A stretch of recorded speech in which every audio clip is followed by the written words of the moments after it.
Hey guys, we are about to release some leadership talks, little snippets and thoughts that are going to help you grow. So why don't you lean in and make sure you stay tuned whenever they pop up. Today I want to talk to you about capacity. Everybody has got a capacity. You've got a capacity right now, and there's a certain amount of responsibility you can hold, and the difference you're making is determined by your capacity. If you're a young person and you've just got into a job, you are learning that there's a different capacity that's required to when you're at school, or maybe you're at varsity. At varsity or at school, you work for a term and then you go on holiday, you get a job, and you see these people taking their holiday going, when the heck am I going to get one? And you realize, well, I need to increase my capacity. I need to increase my capacity to focus, to be at work from 9 to 5, and to do it with way less holidays. But everyone has a capacity. In the Bible, there was a widow who got told by Elisha to get as many jars. She was in debt, and God was about to do a miracle, and the amount of jars she collected determined the capacity she would have to get as much oil as she could get. And once the jars were full, the oil stopped flowing. And so we see that the capacity was determined by how many jars. The disciples were fishing, and it says, as Jesus told them to throw their nets out, that the nets were full. And of course, they could only catch as many fish as that net allowed them to catch. That ocean was full of fish. If they had a bigger net, they would have caught more. So all of us want to make a big difference. We want to see more people's lives change. We want to see more people impacted for the good. Well, the way we do that, the way we increase our potential is we increase our capacity. I think your talent and your choices are going to determine your capacity. I'll say it again. Your talent and your choices will determine your capacity. I meet so many talented people who've got amazing gifts that are going to make a massive difference, but they don't make the right choices that allow their capacity to grow. Joshua, for example, was an apprentice for over 2 generations. He had these gifts clearly, but that time and that choice to stay in the game allowed him to increase his capacity.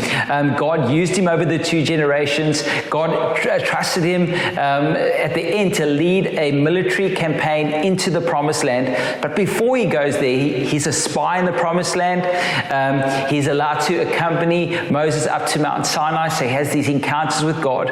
And all these choices allowed him to grow and to reach his full potential, and then to become the leader that God wants him to be. When we pull out of commitments, pull out of seasons of being someone's understudy, serving under strong leaders, we actually do ourselves a disservice in increasing our capacity. I want you to think about this. God's never going to bypass people when it comes to your purpose. There's always going to be partnership and other people involved. And if you cut yourself off from relationships that God's blessed you with, people He's put over you, in your church, in the business that you're part of, you're going to end up doing yourself a disservice, because you're going to cut yourself off from the potential, the growth, and the capacity that God wants to build in you as you work with those people. And no man is an island, and it's very unwise for us to be isolated, but it's in partnership, learning from others, being a follower, being a servant before we're a leader. That's what helps us to grow and increase our capacity. If you look at a potter's wheel, the Bible speaks about us being on the potter's wheel and God being the potter, that when God touches us and He's allowed to put some pressure on us, the pot actually goes wider, and the capacity, the ability to hold something becomes greater. And it's in those pressured moments where, think about Joshua having to stay in the game, even when people were negative, even when he brought a good report, stay positive, keep building, keep believing God. That increase increased his capacity to be a leader that took the people into the promised land. But he had to stay, in a way, on the potter's wheel. And so one of the ways we keep growing our capacities, we stay on that wheel even when it's tough, and we let God form some good things in us. Another picture of your reaching your full potential is the metamorphosis that happens from where that worm becomes a butterfly, breaks out of the cocoon. If somebody cut the cocoon open, then it would be helping that butterfly, but what would end up happening to that butterfly is the blood flow wouldn't get to the edge of the wings. So as the butterfly breaks out the cocoon by itself, that it pushes and it causes the blood to go to the end of the wings, and now it's got wings that it can fly and go to greater heights. But that hard season of breaking through the cocoon is what's key to that butterfly reaching its full potential and having the capacity to fly. And it's really those hard things that brings the best out in you. And it's when you walk away from hard things that I think you walk away from reaching your full potential. So let's quickly look at it. You've got a growth capacity. You can grow your gifts that God's given you. You can be a learner. I say to my daughter that leaders are readers. That's what we taught. And leaders are learners. So she's got 2 leadership classes she goes to. One's in youth and one's at school. And I always ask her, where's the notes? If you don't come back with notes, you're not saying that, you're showing me that you're not a learner. I want you to take notes, and you'll learn more as you take notes. So you've got this growth capacity. So I want to encourage you to grow, and I want to encourage you to always be somebody who's teachable.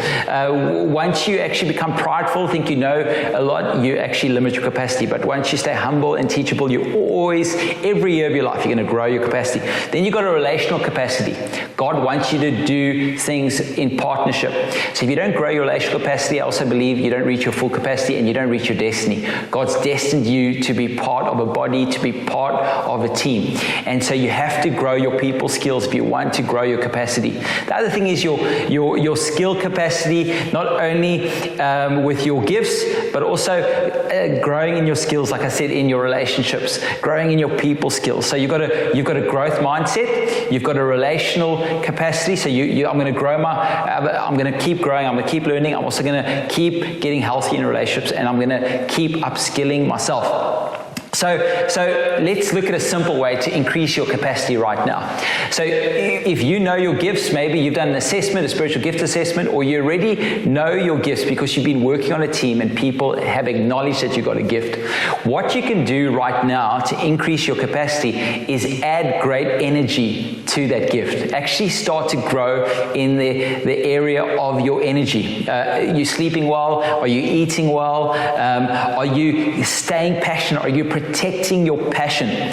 So we do a simple next step at church called Growth Track. And before I do Growth Track, I have this thing that says, why Growth Track? And I actually take it out before I say anything and I read it again. And what it does is it actually increases my energy capacity. As soon as I read it, I remind myself why this night's so important, why I need to make the most of this opportunity that I have to speak to these people, and what do I want to say to them that's going to make the biggest difference. So I read that, and what happens inside of me is I get more passionate and I have greater energy. And what that leads to, of course, is I can make a difference in that room to help people take a next step. But if I go with low energy, and we've got Growth Track already, which is now set up, if I go with low energy, I will have fewer results, less people will take a next step, less people I feel will get implanted to reach their destiny. So I need to be so aware of my energy capacity, because I can either connect with them or I can disconnect with them. So you might be a leader of a group right now, and before you go into that huddle, you actually don't protect your energy. You go in there grumpy, disillusioned, you lack passion, and you're actually grumpy, and you actually chirp somebody, and you disconnect with them, even though they're committed to the team. You've now just lowered your capacity, because those people were all bought in, they're ready. But because you haven't protected your energy, you've disconnected with them, you've depleted the capacity of your team, and the impact's going to be way less. But if you come in there with high energy, passionate, envisioned, you're gonna make the most of a team that's already committed, and you're gonna actually lift their eyes, lift their faith, and you're gonna get more out of them. Why? Because you looked at your energy, you looked at your passion, you looked at your vision, and you protected it before you walked into a room that's already been set up. People are ready, and they're all ears. So I encourage you to increase your energy capacity and take what you're really good at and do that well. And all of a sudden, that collaboration, that bringing those two capacities together, what will happen is you'll increase your capacity and you'll increase your impact. Just a thought, the 10 virgins, 5 of them had oil, 5 of them didn't have oil. 5 of them were really going, I hope he shows up in time. They almost protected, they tried to take hold of what they couldn't take hold of, because you can't make more time, you can't, but the others were responsible with what they could be responsible with, in a way, their energy, their capacity, the oil. And as leaders, when we are just focused on when things should happen based on your terms, you're gonna run out of oil. You're gonna be grumpy, and you're gonna hinder your capacity and your impact. But you need to look at what you can control. What can you control? Your attitude. You can have great passion, great vision, and then no matter what happens, even the things that go wrong, you can be somebody who reaches the destination you want to get to. You can go into that wedding, the 10 virgins want to go into that celebration.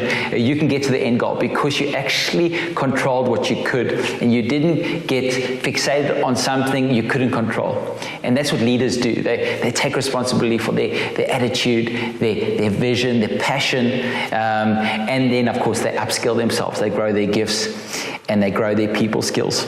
The last thought around capacity is looking at the story where Moses goes up the mountain and he has an encounter with God. And this encounter is incredible, and it's a momentum moment where God's speaking to him, but down on the ground, they're losing all momentum.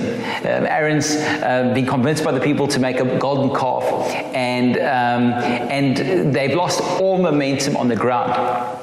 Moses has this great capacity to lead, but clearly his team on the ground has a low capacity. And if you and I want to look at how strong we are, we always have to look at our capacity as a leader and the capacity of the people around us, our core, the people who are closest to us. And we need to make sure that we're all growing in capacity. We can have these great moments personally with God, but then when we get back to our team, there's chaos. People have gone their own way. There's disunity. They don't know what they should do. And really, to check on us as a leader, have we really equipped the people around us? Have we actually set them up for success? Have we increased their capacity? Because our capacity and our potential is wrapped up in us and our core group around us. Let's make sure we're all healthy.